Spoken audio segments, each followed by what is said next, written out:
Olá pessoal, a gente está, o Centro Educacional de Paula mais uma vez disponibilizou mais uma aula, dessa vez a unidade 5 da apostila de Química. São unidades importantes que estão na apostila, coisas que possivelmente vão cair na prova. Ainda não montei a prova de vocês, mas logo que eu terminar de gravar as aulas da apostila, eu vou montar uma aula especial como se fosse um estudo para a prova e uma outra aula de revisão para a prova, e vou enviar junto com atividades baseadas na prova. Primeiro eu vou terminar essas aulas, vou montar a prova, vou montar as aulas e vou montar a atividade. Ok? Dessa vez a gente vai aprender a entender a diferença entre massa atômica, molecular e molar e calcular a massa das substâncias, correto? O que é modelo atômico? Os modelos atômicos são teorias baseadas na experimentação, feitas por cientistas para explicar como é que é o átomo, ok? Os modelos não existem na natureza, né? São apenas explicações para mostrar o porquê de um fenômeno, né? Muitos cientistas desenvolveram suas teorias e, com o passar do tempo, os modelos foram evoluindo até chegar no modelo atual. O modelo atual que a gente vai estar estudando aqui é o modelo atômico de Rutherford/Bohr, né? É o mesmo modelo atômico, só que são explicações um pouco diferentes. Desenvolvimento da teoria atômica, pessoal. Ao longo do século XIX, né, a química estava dividida entre os seguidores da teoria atômica, que são aqueles que não subscreviam, como o Ernest Mach, William Ostwald e Ernest Mach.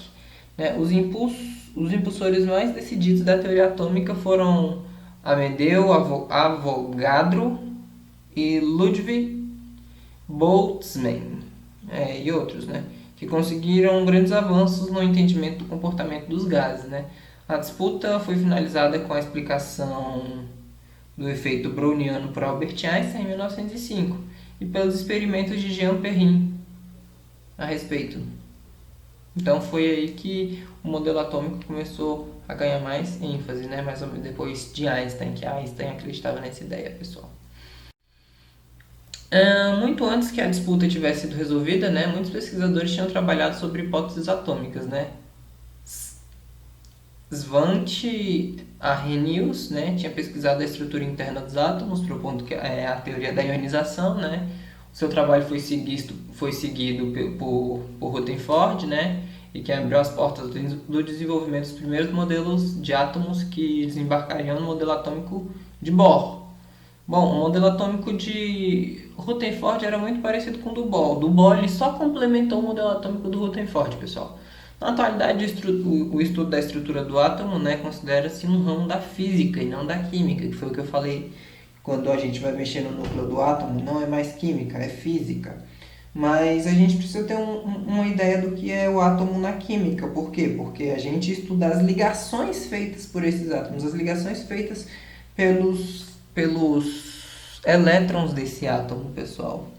Aqui a gente tem o modelo atômico de Thomson, né, que ele achava que era uma esfera maciça indivisível, que ele tinha uma carga positiva, enquanto tinham várias cargas negativas sobre ela que anulava a carga total do átomo. Já no modelo atômico de Rutherford, ele, como a gente falou na primeira aula, ele bombardeou uma folha de ouro com energia de polônio, com energia radioativa, com radiação de polônio, né? Era radiação alfa, não era raio-x igual eu falei. Bom, a diferença básica da radiação alfa é que a radiação alfa é um pouco maior do que o raio-x, mas enfim, isso não vem ao caso agora. Ele bombardeou a folha de ouro com radiação e essa radiação atravessava a folha de ouro. No que ela atravessava a folha de ouro, ele falou: bom, precisa ter um espaço vazio para que esse átomo, essa partícula de radiação alfa aqui, essa partícula de radiação, ela consiga atravessar. Aí foi assim que ele determinou que os elétrons eles não estavam dentro do átomo e sim circundando do lado de fora. Já o modelo atômico de Bohr, ele falava assim, Rutherford estava certo, beleza, mas existe outra coisa.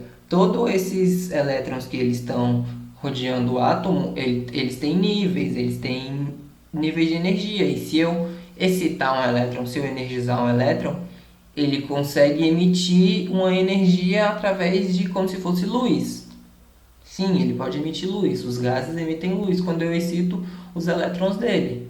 Se eu eletrificar ele, né, ele vai emitir luz. Significa que existem camadas e cada camada dessa iria emitir uma luz diferente, iria emitir um tipo de energia diferente. Cada camada tem uma energia diferente nos elétrons. Então, o Bohr ele simplesmente complementou o modelo atômico de Rutherford. Em 1911, né, neozelandês Ernest Rutherford realizou a experiência, né, a gente já conversou, ele pegou um pedaço de metal que era o polônio, não é, que emite partículas alfa, que é uma radiação, ele colocou em a caixa de chumbo para a radiação não espalhar para todo o local, não é? E colocou um pequeno orifício, né? As partículas alfas atravessaram a placa de chumbo através desse orifício no centro, né? Através desse buraquinho. Ele atravessava uma lâmina muito fina de ouro, né? Que tinha entre 10 e 4 milímetros. E Rutherford adaptou um anteparo móvel, né, de sulfato de zinco. Bom, naquela aula eu falei que era fósforo, mas não, era sulfeto de zinco, que ele é fluorescente. Quando ele recebe essa radiação, ele começa a brilhar. Para registrar o caminho percorrido pelas partículas, né? Então o físico observou que a maioria das partículas alfa atravessava a lâmina de ouro, algumas delas desviavam e outras retrocediam, né? Elas voltavam para trás da folha de ouro. Por quê? Porque como a maior parte do átomo é vazio, então ele atravessava aquela parte vazia. Alguns desviavam por quê? Porque ele batia lá no... Essa partícula de radiação alfa, ela batia no núcleo do átomo e desviava. E alguns batiam no núcleo do átomo, em vez de ir para frente, em vez de desviar para frente, ele voltava para trás, ele ricocheteava. Então, a partir desse resultado, foi que ele concluiu que não é uma esfera positiva com elétrons mergulhados, né? Ele concluiu que o átomo é um enorme vazio, o átomo ele tem um núcleo muito pequeno, o átomo tem um núcleo positivo, já que as partículas alfa desviavam algumas vezes, né? Os elétrons eles estão ao redor do núcleo, que é a eletrosfera, né? Para equilibrar com as cargas positivas. O modelo atômico de Rutherford seguiu, né? Então, o átomo com órbitas circulares dos elétrons em volta do núcleo, né? Ele comparou o átomo com o sistema solar. Ele viu que o átomo funcionava mais ou menos igual, onde os elétrons seriam os planetas e o núcleo seria o Sol. Hoje a gente sabe que o átomo é de 10 mil a 100 mil vezes maior. A gente sabe que o átomo é 10 mil a 100 mil vezes maior, né, em seu núcleo. Ou seja, na escala macroscópica. Ele pode comparar um átomo como se fosse um estádio de futebol. Se o átomo fosse o estádio, né, o Maracanã seria o seu núcleo. E uma formiga... Não. Se o átomo fosse um estádio de futebol, uma formiga no centro desse átomo, né, no centro desse campo de futebol, ia ser o núcleo. E então isso é o átomo, a maior parte dele constitui de vazio. Porém, o átomo de Rutherford ele tinha algumas falhas, né? Se o núcleo atômico é formado por partículas positivas, por que essas partículas não se repelem e o núcleo não desmorona? Foi o que eu falei sobre os nêutrons no vídeo anterior, né? Se as partículas são de cargas opostas, por que elas não se atraem, né? Por que o elétron está do lado de fora e o próton está do lado de dentro, né? Os elétrons iam perder energia gradualmente, percorrendo uma espiral em direção ao núcleo, né? À medida que isso acontecesse, emitiriam energia na forma de luz. Mas como os elétrons ficam em movimento ao redor do núcleo, mas como os elétrons ficam em movimento ao redor do núcleo sem que os átomos entrem em colapso? Essa questão foi respondida em 1932 por James Chadwick, não sei, vou chamar ele de John Wick, brincadeira. James Chadwick, né? Ele observou que o núcleo do berílio, né, Be, que era radioativo, ele emitia uma partícula sem carga, né, mas com a massa igual a dos prótons. Ele chamou essa partícula de nêutron. Então surgiu então uma partícula subatômica. O nêutron ele é pouco maior, né? A massa dele é um pouco maior do que a do próton. Mas enfim, então eles descobriram que esse nêutron ele estava também no centro do átomo. Essa radiação é a radiação beta, a radiação onde perde um nêutron, viu pessoal? Agora sabemos que no núcleo do átomo há prótons e nêutrons, e na eletrosfera há elétrons. Então, então estabeleceu-se a seguinte relação, né? Partícula P, ela tem massa 1. A carga elétrica dela é 1. Quantos nêutrons ela tem? Ela tem um nêutron. Qual a carga elétrica dela? Zero. A carga elétrica do nêutron é zero, né? E a do elétron? A do elétron, a massa dela é 1 sobre 1836, né? E a carga elétrica dela é menos 1. Quer dizer, significa que a massa do próton é uma unidade, a massa do nêutron é uma unidade e a massa do elétron é essa mesma unidade do próton dividido por quase 2.000, né? Então, a gente percebe que o elétron ele é quase 2.000 vezes menor do que o próton.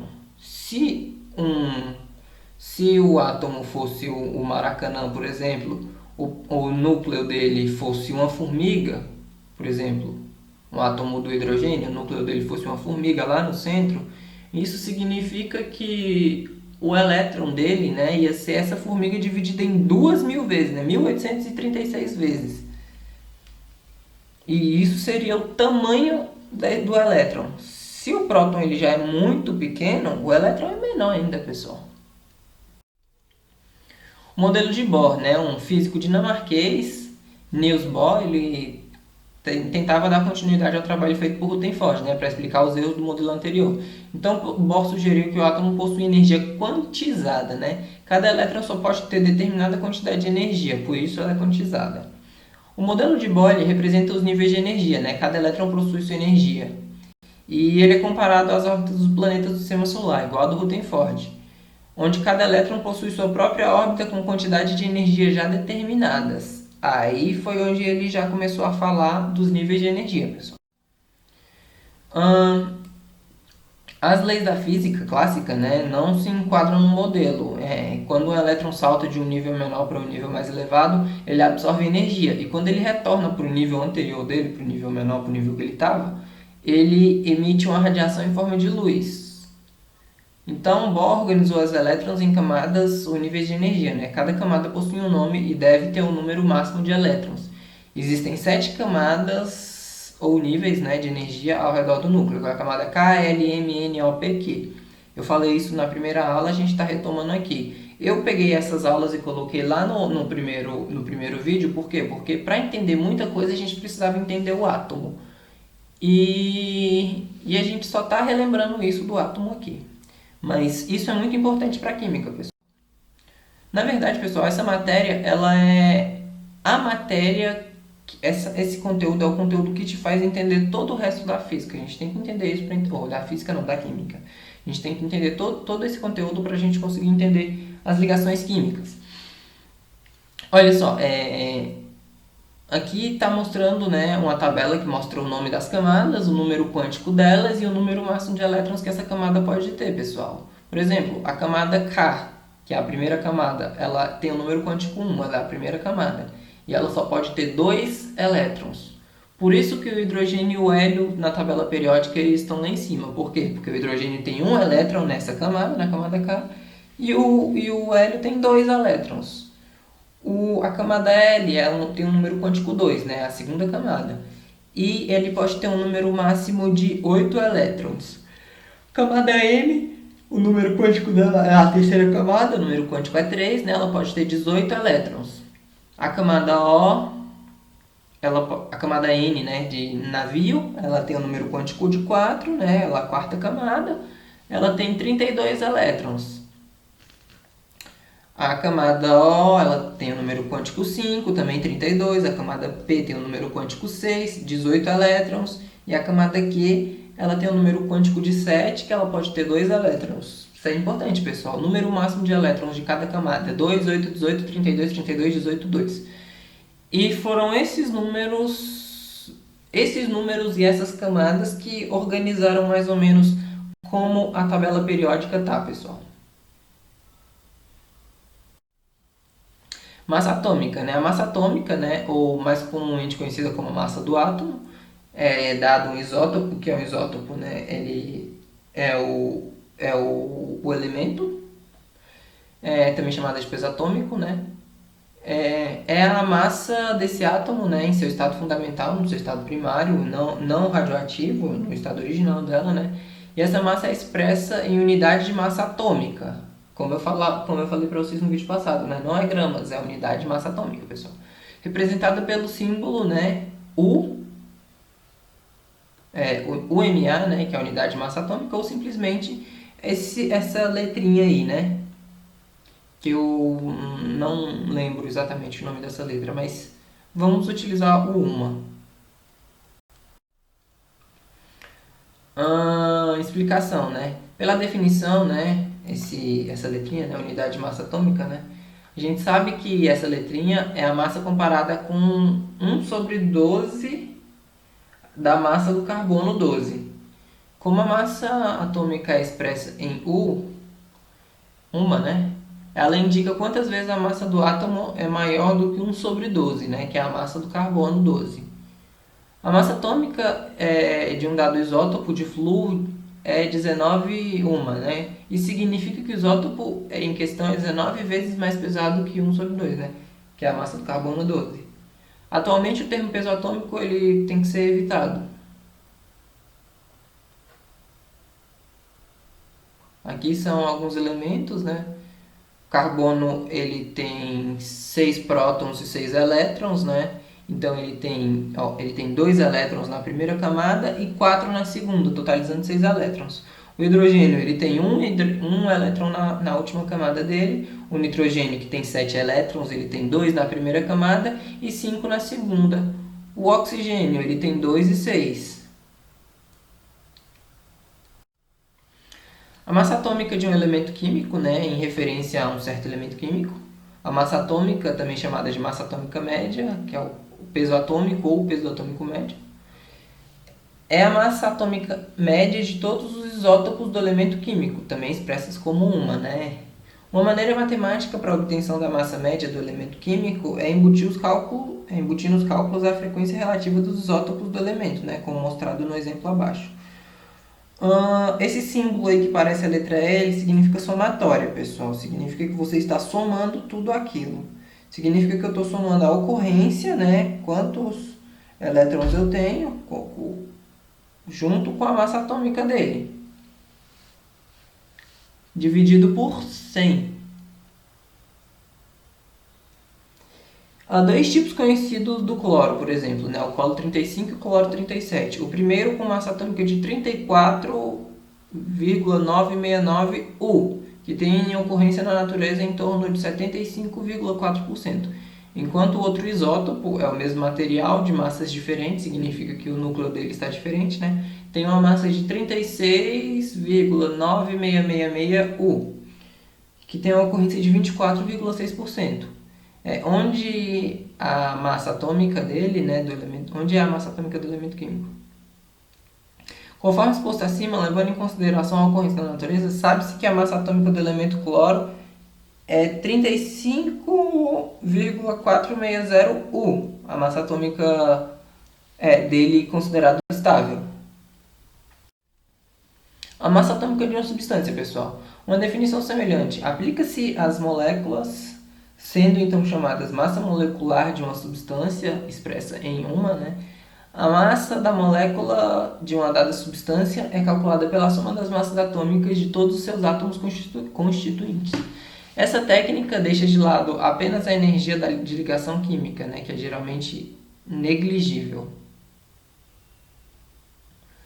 Exemplo, a molécula do metano é composta por um átomo de carbono e 4 átomos de hidrogênio, sabendo que a massa atômica do hidrogênio é aproximadamente 1, né?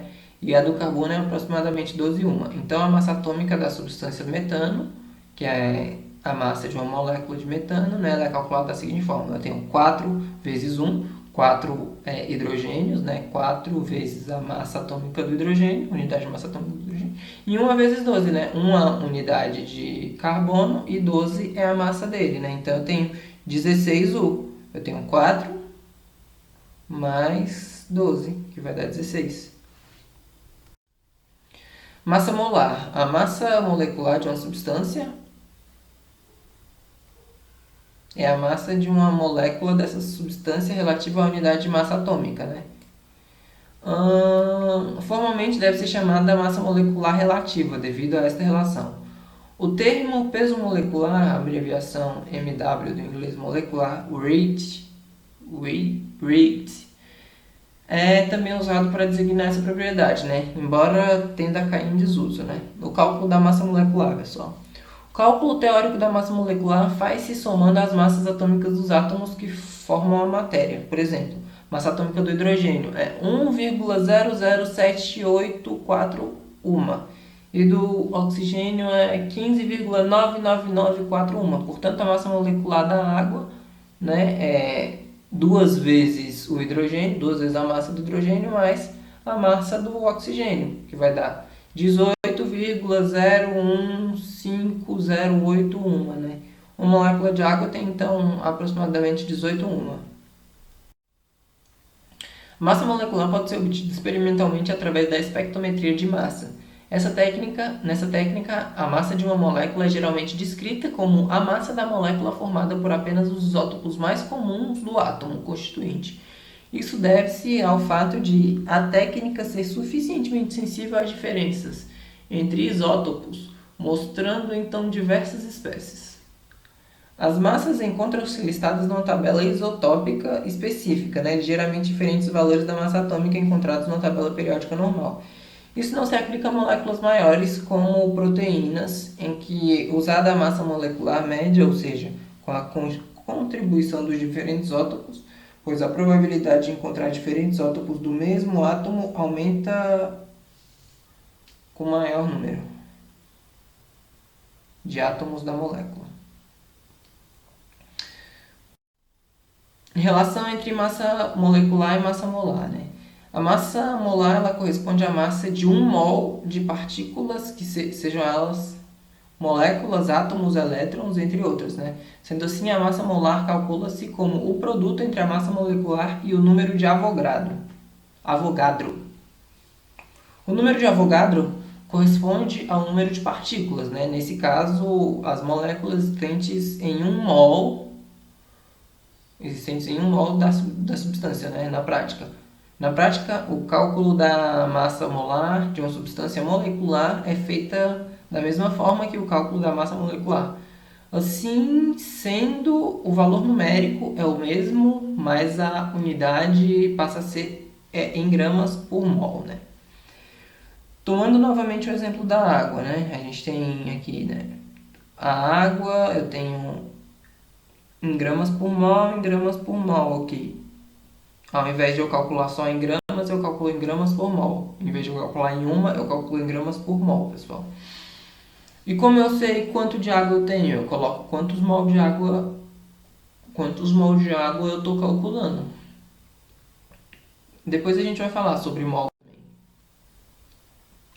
Bem aqui a gente vai falar sobre mol, 1 mol de água pesa então 18,01508 gramas, Ou mais formalmente 18,0158 gramas de massa. Observação: a quantidade de partículas que existem em 1 mol de qualquer tipo de matéria definido por Amadeu Avogadro é indicada por 1 mol, pessoal, é igual a 6,02 vezes 10 a 23, Quando trabalhamos com mol, é a mesma coisa, O primeiro dado que vem de cabeça são as 6 vezes 10 elevado a 23 unidades. Aqui a gente vai começar a calcular, pessoal. A massa de 1 mol de partículas, ela é a massa de 6 vezes 10 elevado a 23 partículas. A massa molar dos átomos é a massa encontrada na tabela periódica acompanhada da unidade grama.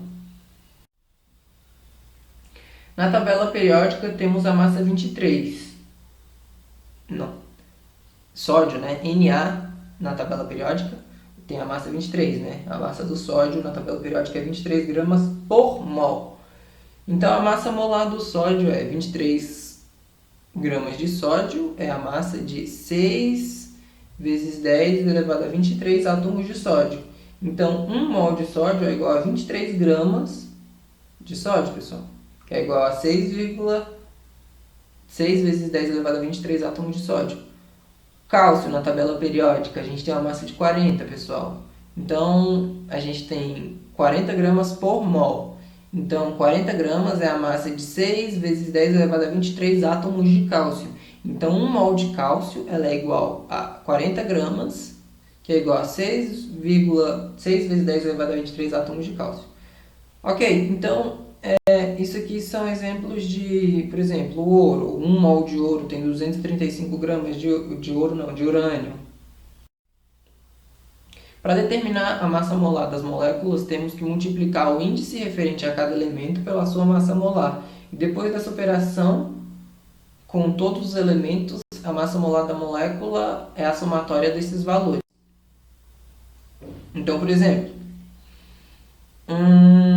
na tabela periódica a gente tem que o hidrogênio é igual a 1, o oxigênio é igual a 16 gramas, né, por mol.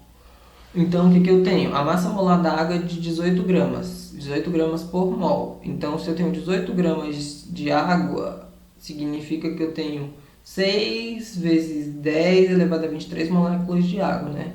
1 mol de água é igual a 18 gramas, que é igual a 6 vezes 10 a 23 moléculas de água, né? E aqui ele está dando mais alguns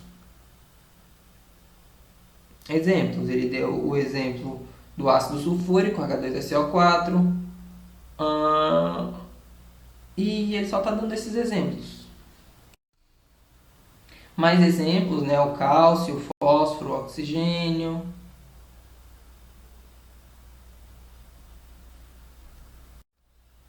Resumindo, então, né? 1 mol de átomos, ela tem a massa molar, né? A massa do átomo, vezes, significa que a gente tem essa quantidade de átomos. Não, essa massa corresponde a um número de 6 vezes 10 a 23 átomos, né? E se eu tenho essa quantidade de moléculas, corresponde a 6 vezes 10 elevado a 23 moléculas. Aqui são alguns exemplos, pessoal. São exemplos de exercício, né? Resolvido.